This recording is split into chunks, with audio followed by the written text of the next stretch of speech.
Now, I'm not going to sound like Stephen Bartlett, but I know a lot of people coming onto our podcast and who are not subscribing but still enjoying the content. If I have one small ask for you, it's please hit the subscribe button. It'll help us a lot. How important do you think relationships are with that? So even from my perspective, I've got a few investment properties in Dubai and I bought 75% of them through one person. Yeah, the relationships could not be more important ever than they are right now in Dubai real estate, because like you said, the market's getting so saturated that there's so many bad agents as well.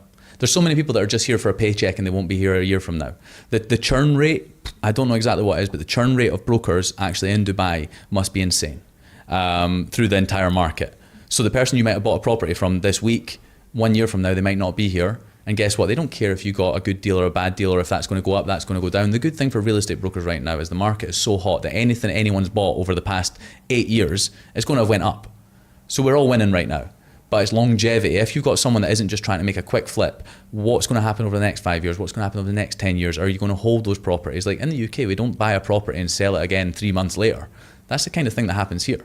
So to answer your question, it's never been more important to have relationships, because if the market ever changes to, it's more on the seller side. So right now, 3 companies can list a listing, and you'll know from estate agency in the UK, only 1 could ever list a listing. If Dubai ever changes it to 1 company listing a listing, my big question I ask my brokers is, does your seller know your name? Because he's never going to list with you if he doesn't know your name. And I think there's so many brokers, not at White & Co, but around the market, where if you phoned them and said, hey, how are you getting on with Charlie? They're going to go, who's Charlie? And the thing is, it's so bad to think that these are people that trust us with their biggest assets in the world, the most expensive, and with some people, you're not even making effort in building a relationship with them. It's crazy. It's crazy. But yeah, relationships have never been more important than they are right now. And in terms of you scaling the business to a big business in a pretty quick period of time, what's been the biggest challenge for you in doing that? Like, I imagine that's not been smooth sailing. I'd love to say it's not been smooth. It's been relatively smooth. Okay. The biggest problem that I've ever had is giving people too much time when I should have fired faster. I should hire fast, fire faster. That's something that I've now learned, because you can really disrupt the amazing environment with one rotten piece of fruit. It spreads that mold, and right now, we've got ourselves to a point now where we have a fantastic team, like unbelievable team, but there was a point maybe last year where we just had a couple of wrong people in wrong positions, and it just wasn't right for the business. And the person that suffers isn't really me. Like, the revenue still goes up, the market's amazing, but the brokers suffer. Something that we press on big time is, and I've built this into our management team, they genuinely care. Like, it's a mad thing. Every single day it's like saying to them, because they're all paid very well, like, you need to understand, like, this is these people's livelihood. You're going to be fine at the end of each month. You've got 50 people you look after. There'll be some high performers in there. There's going to be some low performers. But the point is, some of these guys don't know if they can make rent. Some of these guys, they've moved to Dubai and they're new. Some of them are in a slump and it's been a tough couple of months. Like, you need to care. And that's where that phone call at 11 o'clock at night, when you could look at it and go, I can just pretend I'm asleep. Or you can answer it and go, what do you need, mate? How can I help? Or, that agent's coming over to you to ask the same question they've asked 20 times. And instead of going like, what do you want? Which we want to do, you just say, hi mate, how can I help? What's up? So, you can never, it's not something you can fake, caring about people. And that's when it comes back to the question you asked me earlier about how we've scaled so quickly. We don't fake caring. It's very easy to see if someone's faking, if they care. Think about it in a relationship. You can't pretend to care about someone for 3 years. So yeah, that's one of the hardest things, was making sure that we have the right teams in there. Another tough point is keeping the same culture.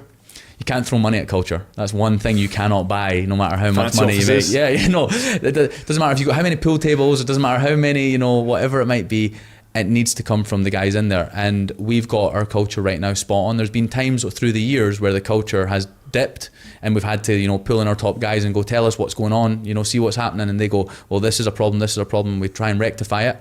But the thing about me, I move very fast on feedback. Like, I have no boards to report to, I have no partners, no investors. If I want to change something, we're doing it now. So someone says to me like, oh Callum, we're getting a bit annoyed because in this group chat there's too much messing around. That's meant to be a work chat, and all I see is people having too much of a joke and a laugh. I'm in that group chat and I'm saying, guys, the fucking about stops now. And everyone respects it. We understand, like, sometimes we all just need a little kick up the bum. We get complacent. So yeah, culture has definitely been something, and making sure that we've got the right team with us. How do you see AI changing the property industry in Dubai? I think it's going to be a beneficial tool for us in Dubai, but I don't think it's going to make us irrelevant or replicate what we do. AI can give us all the information in the world. So what's going to separate good brokers is rapport, is building relationships, is building trust. All right, AI is going to be fantastic for us running reports. We're already doing it. AI is amazing for matching properties to buyers and sellers. It's amazing. We're already using it.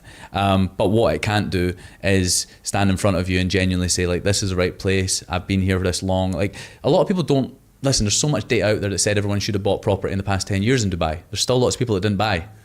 There's still people, like, it's crazy. So to think that we're going to be made obsolete by AI, it's not anytime soon, I don't believe. Especially when it's the biggest purchase most people ever make in their life. People think of Dubai as people, just investors that buy millions and millions of properties. Some people are just putting down roots and buying their first home. Like, it's worth it. So I don't think we're going to be made obsolete by it, but I definitely think it's a tool that we will continue using and evolving with, which is a good thing. I mean, anything that makes brokers' lives easier, anything that pulls data quicker, anything that stops admin work being such a chore, I'm a big advocate for. But what I don't want it to be, what I don't want to disappear is that genuine human connection that, you know, can't be bought or trained through AI. I agree completely, and I think the way I see it, like, our field is obviously very heavily marketing and sales, is it's just going to allow the best to become better, because they'll know how to use these tools, weaponize them, and be able to 100x their output in terms of what they're doing. That's it, yeah. So the best people just pull away even more, and the other people will just be even more fucked. When you come down to follow up, when you come down to, you know, marketing, when it comes down to email lists, all this sort of stuff, like, this is where AI can really set you ahead. But as far as, you know, again, just can't do a viewing for us. Can't turn up and, you know, to ask about little Adam and how he's getting on at karate and all that sort of thing. That's the stuff that still matters to people. Because eventually, if everyone starts going down a route of just AI and no one wants to talk to each other, the people that will be different will be the people that build rapport. You know what I mean? Like, if everyone just goes down that route. This is also why I think the way businesses scale now is doing the unscalable. Yeah. It's like actually like giving a shit and talking to a human being and being a nice person and like pleasantries. Do you know what I mean? That's it. We're at the size now where we are corporate. You've got to think the size we are. That's a corporate company. It's 650 people. That's just in real estate. That's not including the other 9 businesses. But just in real estate, 650 people. How do I stop that from just becoming, like I said, a corporate entity? It comes from talking to people every single day. It comes from me sending out feedback forms 3 times a year, 4 times a year, and actually asking anonymously. Some people still don't believe it's anonymous. But I ask for feedback and I go through every bit of it. Like, I love it. I want to. One time someone wrote in it that they thought I was unapproachable. Great. How can I fix that? Do I sit and go, oh, it was only one person, or do I go, right, I'm going to work on that? I took it serious. So it's so important to me, and I go through all the feedback, and then, you know, even me and the higher management, some stuff on there about us, and we look at it and we go, right, we need to do better. It's so important. So like you said, to make it scalable, you have to do what no one's doing these days, and what people don't do anymore is just be genuine humans. Do you find it difficult if you've got 650 employees to know every single person at that point? I know every person with us who has done a deal or is in sales. I'm not going to lie to you and tell you that when we got to about 400, I knew everyone still. Last month alone, we brought in 79 people. Jeez. And I used to do this trick. I used to go into the trainings, and by the end of a training, it was a 2-hour training with them. I'd know every person's name, and right before I left, I'd do all their names in a row. And then they always thought it was very cool. But now I'm meeting so many people now, I don't want to mess that up. But you know what? I think that if someone's going to contribute to the business, I'm not talking about where I've got 10,000 people. Even if I reach 1,000 people, I better work hard at remembering names. That's a skill. And I'm going to have to work at it, because at the end of the day, people in there are working their socks off under the White & Co brand. And when it comes down to the White & Co brand, it's my business. It's not like it's some corporate entity where no one's there. I am in that office. So imagine putting money on the board and going, he doesn't even know my name. Like, that's disrespectful. So I'm going to keep working at it. I'll be honest, there will be times I get it wrong. I've become like my grandmother. She used to rattle through my dad's name, my uncle's name, everyone's name, and then she'd hit my name. That's what I've started being like, oh, Jamie, that's what I'm like now. But I'm going to keep working at it, because I don't think it's acceptable. So do I know every single person in the business's name right now? No. But anyone that's putting money into the business, or that I see longevity in the business, chances are I definitely know who they are. How's the best way for someone new coming into your business to get your attention? Great question that they ask me in training. They go like this. They go, so over the next 3 months, 6 months, what do I need to do to impress you? What I say is, remember that interview that you had with us, where you told us you're the best thing ever and you work the hardest and you're going to do better than everyone else, and can you just do what you said you were going to do? Because so many people in interviews and they meet me, they want to impress me, they want to impress the CEO, like all that sort of stuff. Just come into the office, work harder than anyone else, get your head down, ask questions. There are no stupid questions, there's only stupid people that don't ask questions. Like, we want to, the more questions you ask as well, we sit there and we go, wow, this guy's really trying, you know. So do what you said you were going to do. All that rubbish that you sold us on to get us to hire you, because our interview process is a 4-step process. It's not like some companies in Dubai where it's like, oh, you've got a driving license, come and join us. Like, we've now got such a culture to protect, which then means, you know, the people that we bring in, they need to be the right fit. So they definitely sold us on something. So when you get into the company, you know, it's when you say you're going to make 100 calls a day, you make those 100 calls a day and don't leave. When you say you're going to be in early, like I get in the office every morning at 8:10. Like, it's not some early crazy number, but there's people in there before me. And I'm like, wow, these guys really want it. The stuff that you'd expect would impress someone. It's not difficult, is it?